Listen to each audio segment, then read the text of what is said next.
안녕하세요. 당신의 가정에 행복과 지혜를 더해드리는 루나디움의 루나입니다. 세상 모든 부모의 마음은 같을 겁니다. 우리 아이가 그저 건강하고 총명하며 밝고 긍정적인 사람으로 자라주기를 바라죠.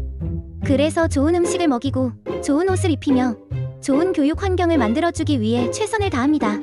그런데 혹시 아이가 가장 많은 시간을 보내는 아이방에 아이의 잠재력을 갉아먹고 성장을 방해하는 물건들이 가득 차 있지는 않으신가요? 풍수지리에서 아이방은 한 사람의 인생 전체의 기운이 처음 싹트는 씨앗과도 같은 공간으로 봅니다. 아이의 기운은 아직 여리고 맑기 때문에 주변 환경의 영향을 어른보다 훨씬 더 크게 받습니다. 오늘은 무심코 아이방에 두었다가 아이의 집중력을 떨어뜨리고 성격을 예민하게 만들며 건강까지 해칠 수 있는 아이방에 절대 두면 안 되는 물건들에 대해 알려드리겠습니다. 우리 아이의 밝은 미래를 위한 첫걸음이니 오늘 영상을 끝까지 시청하시고 아이의 방을 꼭 한번 점검해 주시기 바랍니다. 첫 번째, 아이의 잠자리를 비추는 거울입니다. 어른의 안방과 마찬가지로 아이방에서도 잠자는 모습을 비추는 거울은 가장 피해야 할 물건입니다. 아이의 영혼과 기운은 어른보다 훨씬 더 예민하고 약합니다. 잠자는 동안 거울에 자신의 모습이 비치면 기운을 제대로 충전하지 못할 뿐만 아니라 밤새 알 수 없는 불안감과 공포에 시달리게 됩니다.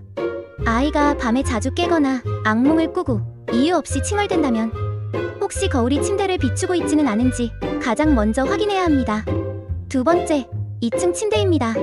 좁은 공간을 효율적으로 사용하기 위해 2층 침대를 선택하는 경우가 많습니다.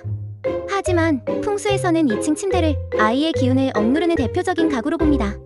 특히 아래층에서 자는 아이는 잠자는 내내 위층의 무게에 짓눌리는 압박감을 받게 되어 자신감이 결여되고 소극적인 성격이 될 수 있습니다. 위층에서 자는 아이 역시 기반이 불안정하기 때문에 항상 붕 떠 있는 듯한 기분에 정서적으로 불안정해지기 쉽습니다. 아이의 침대는 천장이 탁 트인 안정적인 단층 침대가 가장 좋습니다. 세 번째, 벽을 마주 보고 있는 책상 배치입니다. 아이의 공부방을 꾸밀 때 집중력을 높인다며 책상을 벽에 붙여두는 경우가 가장 많습니다. 하지만 사방이 꽉 막힌 벽을 마주 보고 앉아 있으면 아이의 창의력과 상상력 또한 벽에 가로막히게 됩니다. 기운이 정체되어 답답함을 느끼고 시야가 좁아져 넓은 세상을 보는 눈을 키우기 어렵습니다. 또한 방문을 등지고 앉게 되면 등 뒤에서 느껴지는 불안감 때문에 깊이 집중하지 못합니다. 책상은 가급적 방문을 바라볼 수 있고 등 뒤에는 벽이 있는 안정적인 위치에 놓아주는 것이 좋습니다. 네 번째, 과도한 전자제품입니다. 아이방에 개인용 TV나 컴퓨터, 게임기 등을 놓아주는 것은 아이의 성장 에너지를 태워버리는 것과 같습니다. 전자제품에서 나오는 강력한 화호의 기운과 전자파는 아이의 신경을 지속적으로 자극합니다. 이는 집중력을 저하시켜 학습 능률을 떨어뜨리고 성격을 급하고 산만하게 만들며 숙면을 방해해 키 성장에도 악영향을 미칩니다. 아이방은 최대한 전자제품이 없는 아날로그 공간으로 만들어주는 것이 좋습니다.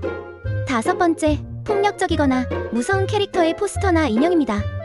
아이들은 시각적인 이미지에 매우 큰 영향을 받습니다. 팔을 휘두르는 로봇, 괴물, 싸우는 장면이 담긴 포스터나 인형들은 아이의 잠재의식에 공격성과 불안감을 심어줍니다.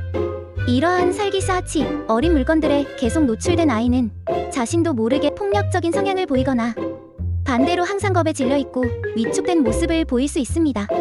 아이방에는 동그랗고 귀여운 동물 캐릭터나 안정감을 주는 자연, 풍경 등 긍정적인 이미지를 걸어주는 것이 좋습니다. 여섯 번째, 망가지거나 쓰지 않는 장난감입니다.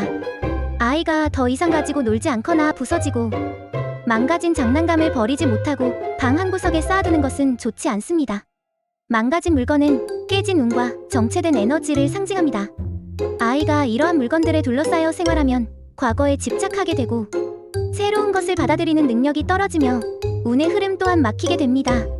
더 이상 쓰지 않는 장난감은 다른 아이에게 기부하거나 과감히 정리하여 새로운 기운이 들어올 공간을 만들어 주어야 합니다. 일곱 번째, 침대 밑에 가득 찬 잡동사니입니다. 침대 밑은 잠자는 동안 아이의 기운이 재충전되는 매우 중요한 공간입니다. 이 공간을 상자나 잡동사니로 가득 채워두면 기의 순환이 완전히 막혀버립니다. 고여서 썩은 탁한 기운은 잠자는 아이에게 그대로 흡수되어 면역력을 떨어뜨리고 잔병치레의 원인이 됩니다. 또한 아이의 잠재력이 발현되는 것을 가로막는 장애물 역할을 합니다. 침대 밑은 항상 깨끗하게 비워두는 것이 아이의 건강과 성장을 위한 길입니다. 아이의 방은 단순히 아이가 먹고 자는 공간이 아닙니다. 아이의 미래와 인성, 그리고 잠재력이 자라나는 소중한 땅입니다. 오늘 알려드린 내용들을 바탕으로 우리 아이의 방을 점검하여 아이의 밝은 미래를 가로막는 장애물들을 치워주시길 바랍니다. 맑고 안정된 기운으로 가득 찬 방은 우리 아이를 위한 최고의 선물이 될 것입니다.